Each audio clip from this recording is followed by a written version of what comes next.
Unë e kisha këtë pyetje pasuse, por duke lëmbu shatin tani, i cili mendoj që ka të njëjtat, sepse me edhe mua kjo dhunë më duket jo profesionale. Mundet të kënë ngacmuar, të kënë bërë gjitha, por pse përgjigjeni me dhunë protestuesve të tjera, do t'ishte një pyetje ime, por të lëmbu shatin, të hyjë kënë bisedë dhe pastaj vijojmë me debatin me njëri tjetrin. Ju, zakonisht, do t'i bushati, me thënë drejtën, në këto raste, e mbështesni ideni që dhuna zgjidh probleme. Jo. Jo. Unë jam për luksin e zgjidhjes problemeve paqe. Sigurisht. Po kur ke përball një faktor të dhunshëm, unë mendoj që nuk të ngel. Pra ju mendoni që kjo mënyrë, si është kjo mënyrë tani? Dhuna kthehet në vetëmbrojtje. Dhe ne shpesh varet si e shikon. Pra, ti po ta të kthesh një gjenezë të kësaj proteste. Edhe i Gardhi, ditën para se ti që i Zvërnec, që i dhunshëm heqja e Gardhi. Po më pas u pranua nga gjithë që heqja i Gardhi me forcë ishte gjëja më e mirë që duhet i bërë, edhe te lave me gjëmba. Edhe Gardhi sot me ligjet e shtetit shqiptar. Në politika e quajti gjithë të dhunshme ekzistencën e Gardhit. Po pra. Ekzistencën e Gardhit. Jo. Ne pam policia shtetit mbronte Gardhin. Të thuaj. Policia e Vlorës në atë moment. Ashtë. Edhe Gardhi në rjoll, ta egjësh, duket e dhunshme, po është ushtruar dhunë kur na rëmbejnë tokat njerëz si Artur Sheu, apo kur njerëzit duan të heqin gardet e Artur Sheut. Është ushtruar dhunë kur i rëmben tokat banorëve në rjoll, apo kur banorët duan të rikthejnë drejtën e tyre. Pra, kjo lloj filozofie e dhunës u pa dhe në protestën e sotme. Çfarë u pa në protestën e sotme? U pa, bukur do ishte të shifnin pamjet, që për kostumin e Ulsim Manjës, njerëz u masakruan. Pra, një njoll në kostumin e Ulsiut vlente sa shkopat e gomës, shkopat e gomës mbi njerëz të pambrojtur. Ka pamje të lahtarshme të protestuesve dhe qytetarëve që janë të shtrirë dhe polici, që asnjëri nuk është aq kafshëror sa të dëgjuaj mbi njëri të shtrirë, duket se ka marrë urdhër. Ai polici është qytetare? Ai nuk është zell personal. Ai është zell në ushtrimin e një detyre.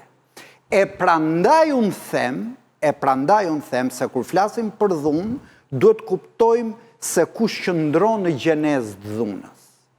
Unë mendoj se në gjenezë të dhunës qëndron Edi Rama dhe aparati ti privat shtetëror. Pse? Ka 33 ditë që Rama nuk do të shojë realitetin sy. E tha dhe parafolsi. Njëra agent Grekut, njërë militant islamik, njëra agent Iranit, pastaj agent të Serbit, pastaj një komplot i gjithë botës. Pra, unë mendoj që më mirë një qytetarit, është shumë e rëndë një qytetarit pambrojtur t'i thuash agent, se sa të njollosësh kostumin e Ulsiut. Është dhunë më e madhe shkelja ose linçimi i qytetarëve, se sa kostumi Ulsiut. Po këtu kemi dhunën te kostumi Ulsiut. Dhe pse Edi Rama është sot për dhunë? Edi Rama për herë të parë nuk ka përballë Gogolin Sali, që i thot Saliu 97 dhe Saliu 21 janarit ka ngel pa narrativ ndaj masës të madhe të qytetarëve që i kanë dalë në shesh. Dhe çfarë po bën? Me të gjitha mënyrat po teston si ta fiki këtë protestë. I thash këto punë të agjentëve. E mbani mend debatin në studio para 2 javësh, thoshin, ore kjo protestë është kaotike, nuk ka kërkesa. Pastaj u dol me kërkesa. A pse këto na që kanë kërkesa? Ore kjo protestë nuk ka figura. Pastaj dalin figura, thot, po këto janë figurat për lyera. Pra, ne kemi të drejtën në regjime, duhet zgjedh dhe kundërshtari. Dhe këta duan që edhe protestuesi tjetë si pas profilit që dizenjojnë këta. Jo, Dhe por në këtë kredibiliteti kuptim- i aktorëve politik është pjesë e lojës, dhe aktorë politik janë përfaqësues të një proteste. Kredibiliteti është gjithë jemi Padyshim. të zhveshur përpara publiku në kuptimin e cënimin ndaj kredibilitetit politik. Kur e Po kemi të palara në dollap. Unë ju mundet të kritikojmë çdo kënd. Kur vihet një makineri shtetërore, e kur Top Channel-i i ushqyer me parat e inceneratorëve, futet në lojë me urdhër të qeverisë për të degraduar protestus, kjo nuk është më mendim kritik. Kjo është një aparat propagande që do të linçoj njerëzit që janë kritik me qeverinë. Nuk fola E për këtu po them dhe 2 fraza e mbylla, e këtu po them, prandaj, pasi ka testuar një diversitet strategjish, Edi Rama po teston triun. Po thot, ore, mos më jep sukses ushtrimi dhunës, mos do i friksoj përmes dhunës, mos do i heq kësaj proteste duke hedhur dhunë në protest, njerëzit që janë ato nënat e reja që shkojnë me karroca, ata që çojnë fëmijët e tjerë. Pra, dhuna është një gjë e menduar strategjikisht, është faza e re për të fikur protestën.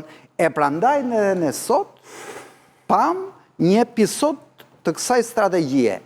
Shteti ushtroi dhunë dhe prandaj mua më duket jo legjitime që të thuash, ore, është strategjie protestës dhuna, jo, protesta reagoi. Dhunën e ushtruan ata kamikazët e policisë që qëllonin njerëz të neutralizuar me shkop gome. Është kriminale. Ata janë policë me 700.000 lekë rrogën, janë qytetar krejt të zakonshëm këtij vendi.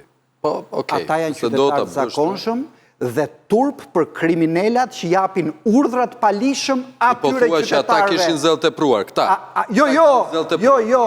Jo zell tepruar. Unë thash ata kanë marrë urdhra për të tejkaluar ligjin e për ta çuar problemin ke dhuna. Sepse dhuna në këtë rast i duhet Edi Ramës. Dhe prandaj është të flasësh për dhunë nga protesta, se u njollos gjaketa e Ulsiut e të masakrohen 20 vjeçar në asfalt, mua kjo më duket e tmerrshme dhe më duket kriminale kushdo që mundohet ta justifikoj këtë logjikë. Thonë pamjet këtë, jo bushat. Është lexim. Leximi pamjeve, po. A mund t'ja bëj një pyetje pak? Mu më duket sikur e përkëdhelën atë, po mu më duket se shalundru. Atëherë, zoti Bido ti the që ju thatë që dhuna nuk ka vend sepse monopolin e ka shteti, okej. Unë ndaj pikpamje ndryshme se shteti është ligjor, ka rregull, ka kod penal. Po, themi se të mos keq kuptojmë. Atëherë që kam keq kuptuar. Monopoli dhunës së shtetit është në parim proporcionaliteti.